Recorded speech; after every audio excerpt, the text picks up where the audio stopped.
بسم الله الرحمن الرحيم. أهلا وسهلا بكم في قناة فكرة طبية، القناة المتخصصة في شرح وتبسيط المواد الطبية باللغة العربية. ودي الحلقة الثانية لنا في الكارديوفاسكولار سيستم. بدينا الحلقة الأولى بالأناتومي and Physiology of the Cardiovascular System، والحلقة دي بتكون تكملة إن شاء الله للي بديناه في الحلقة الماضية. هنبدأ كلامنا الليلة عن البلاد فيزلز وننتهي إن شاء الله بالهارت ساوند. حتكون حلقة لطيفة إن شاء الله خفيفة. معكم الدكتور عبد الرحمن البازي، ويلا نبدأ. ونبدأ كلامنا بالأوعية الدموية أو البلاد فيزلز. وأول حاجة لازم نعرفها من البداية هي إنها بتنقسم إلى 3 أقسام رئيسية. أول قسم الارتريز أو الشرايين، والقسم الثاني الفينز أو الأوردة، والقسم الثالث الكابيلاريز أو الشعيرات الدموية. ونبدأ بالارتريز، ودي دائما بيكون فيها lower volume of blood than the veins and higher pressure. ده الارتريز. وبالنسبة للفينز بيكون العكس تماما، بيكون فيها هاير فوليوم ولور بريشر. وفي اختلاف هنا جوهري، وهي انه الارتريز ما بيكون فيها فالفز، لكن الفينز بيكون فيها فالفز او صمامات بتمنع رجوع الدم في الفينز، لانه زي ما قلنا بتكون الفينز فيها لور بريشر، فبتحتاج الفالفز دي عشان الدم ما يرجع الى ورا. نرجع للارتريز وحنفصل شوية فيه. وزي ما عارفين الارتريز عنده 3 طبقات، وحنبدأ الطبقات from inside to outside أو من داخل الارتري إلى outside. وأول طبقة بتلاقينا هي التونيكا انتيما. الطبقة الثانية اسمها تونيكا ميديا، ومن اسمها ميديا معناها بتكون في المنتصف. والطبقة الخارجية والأخيرة تونيكا أدفنتيشيا. ونرجع للتونيكا انتيما، ودي الطبقة الداخلية أو اللي بتعمل بطانة للآرتري، والمهمة بتاعتها هي حماية الأوعية الدموية من قوة ضغط الدم. والطبقة الثانية في المنتصف التونيكا ميديا، ودي بتكون في المنتصف وعبارة عن سموث ماسل سيل، وبتحتوي الطبقة دي على إلاستين. والإلاستين ده بروتين وبنستفيد منه في الإلاستيسيتي عشان الآرتري يحصل له إكسبانشن. والطبقتين ديل بتغذوا من الدم اللي بيكون ماري في اليومن اوف ذا ارتري. والطبقة الثالثة أو الأوتسايد لاير اسمها تونيكا أدفنتيشيا، أو ممكن نقول عليها تونيكا إكسترنا، ودي بتعمل كطبقة حماية للأوعية الدموية وتثبيتها. ودي عندها تغذية بالبلد والليمف عن طريق الفازا فازورم. والفازا فازورم هي أوعية دموية للأوعية الدموية، أو blood vessels for blood vessels، وزي ما هي موضحة عندكم في الصورة. ونتكلم الآن عن الأحجام المختلفة للآرتريز، وعندنا نوعين رئيسيين. النوع الأول large arteries، والنوع الثاني arterioles، ودي بنقدر نقول عليها تصغير آرتري. ونتكلم الآن عن اللارج arteries، ودي أمثلة عليها الأورطة والبلمونري arteries، وبتتميز إنه عندها كثير من الإلاستين بروتين، عشان كده بنسميها elastic arteries. وأغلب اللارج arteries بتكون قريبة من القلب، فبتكون مميزة بالإلاستيك ارتريز عشان تقدر تتحمل الضغط الكبير الناتج من الكونتراكشنز اوف ذا هارت. ونتحول الآن إلى الارتريولز، وهنا الارتريول بتلعب دور مهم جدا في التحكم بضغط الدم عن طريق التونيكا ميديا، فبتعمل فازو كونستريكشن اور فازو دايليشن، يعني بتحاول تصغر القطر الداخلي للارتريولز أو توسعه. واحد من أهم الأمثلة في الفازو دايليشن هي الانفلاميشن. في الانفلاميشن بيحصل فازو دايليشن، وبتحصل زيادة ملحوظة في تدفق الدم، عشان كده بيحصل هوتنس. وحنتكلم بالتفصيل عن الانفلاميشن إن شاء الله في الجنرال باثولوجي شابتر. وكده انتهى كلامنا عن الارتريز، وقلنا انه الارتريز والفينز عندهم 3 لايرز، 3 طبقات وبنفس الترتيب. بس الفينز بيختلف انه فيه فالفز، نفس الفالفز الموجودة في الهارت بنفس الوظيفة، وهي انه بيمنع الدم من الرجوع الى الخلف ويحفز دائما الى الذهاب الى الامام. حنتكلم الان عن الكابيلاريز. والكابيلاريز بتختلف عنهم الاثنين في انه it has only 2 layers، عندها فقط طبقتين، تونيكا انتيما وصب اندوثيليوم.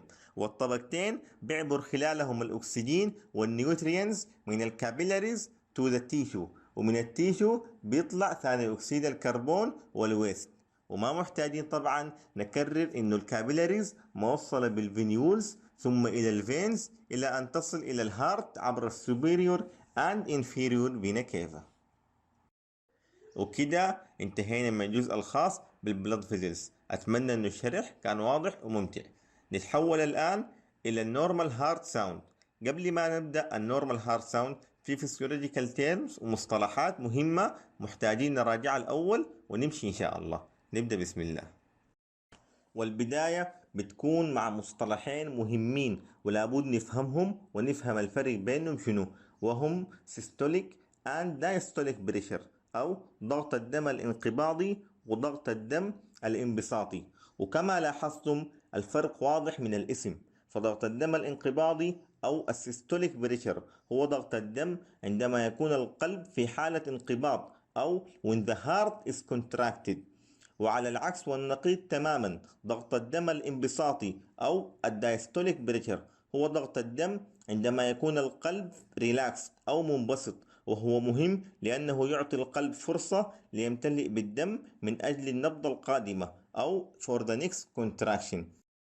اتكلمنا عن السيستوليك والدايستوليك بريشر. الآن هنتكلم عن الكارديك اوتبوت. وعشان نفهم كويس يعني شنو كارديك اوتبوت لازم نفهم حاجة قبليها اسمها الاستروك فوليوم. يعني شنو الاستروك فوليوم؟ بكل بساطة الاستروك فوليوم هو حجم الدم الذي يتم ضخه في كل نبضة من القلب، أو the amount of blood that is pumped by the heart in each beat. فهمنا كده الاستروك فوليوم. طيب يا دكتور، علاقة الاستروك فوليوم شنو بالكارديك اوتبوت؟ الموضوع بسيط. الكارديك اوتبوت هو the amount of blood that's pumped by the heart over a period of time. يعني هو نفس تعريف الاستروك فوليوم بس مضروب في فترة زمنية معينة، أو بمعنى آخر الكارديك اوتبوت هو الاستروك فوليوم مضروب في معدل نبضات القلب أو الهارت ريت. فهمت المعادلة دي؟ بالتالي معادلة الكارديك اوتبوت هي كارديك اوتبوت is equal to the stroke volume times by heart rate، أو كارديك اوتبوت هو الستروك فوليوم مضروب في معدل نبضات القلب. ولاحظ أن العلاقة بين الستروك فوليوم والهارت ريت علاقة عكسية، كل ما زاد الستروك فوليوم قل الهارت ريت، أو العكس كلما زاد الهارت ريت قل الستروك فوليوم. والمعدل الطبيعي للكارديك اوتبوت في الذكر هي 5.5 لتر، وفي الأنثى هو 4.9 لتر. كل عضو في جسم الإنسان each tissue each organ عنده حصة وعنده نسبة من الكارديك اوتبوت. مسجل قدامكم الآن الميجر tissues and organs والنسب الخاصة فيهم. وصلنا الآن لآخر فقرة في حلقتنا اليوم الليلة، ألا وهي The Heart Sounds. وحنبدأ بالفيرست هارت ساوند، وده بيحدث نتيجة لإغلاق الميترال and tricuspid valves، وهم بيقفلوا لما يحصل contraction for the right and left ventricles عشان يمنعوا الدم إنه يطلع فوق للأتريومز. بعدها البولمونري والأورتيك فالفز بيفتحوا عشان تسمح بمرور الدم عبرهم، وكده عملنا السيستولي.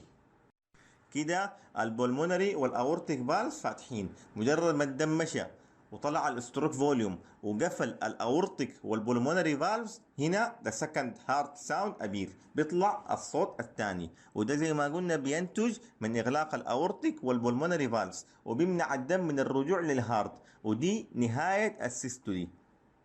بعدها الترايكاسبيد والميترال فالفز بيفتحوا تاني عشان يحصل ريفيلينج والدم يمر، وده الدايستولي. وزي ما قلنا قبل في الفيديو انه الدايستولي هو الريلاكسيشن للهارت عشان يحصل ريفيلينج. بعدها الترايكاسبيد اند ميترال فالفز اوبن بيفتحوا من جديد عشان الدم يمشي ويحصل ريفيل في الفنتريكلز، وده زي ما قلنا قبل اسمه شنو الريفيلينج الدايستولي. وصلنا الآن أعزائنا متابعي قناة فكرة الطبية لنهاية حلقتنا اليوم الليلة وختام Anatomy and Physiology of Cardiovascular System. واختار فريق عمل قناة فكرة الطبية أن تكون البداية بالأساسيات حتى يكون الشرح في الحلقات القادمة مفيدا لكم بشكل أكبر. وسنبدأ في الحلقات القادمة المواضيع الأساسية في Pathology of Cardiovascular System. لا تنسوا الاشتراك بالقناة حتى يصلكم جديدنا أولا بأول، ولا تنسوا زر اللايك حتى يصل الفيديو في المقترحات لأكبر عدد من المشاهدين. كان معكم في الإعداد والمونتاج عمر علي. شكرا لكم على حسن المتابعة، ويديكم ألف عافية.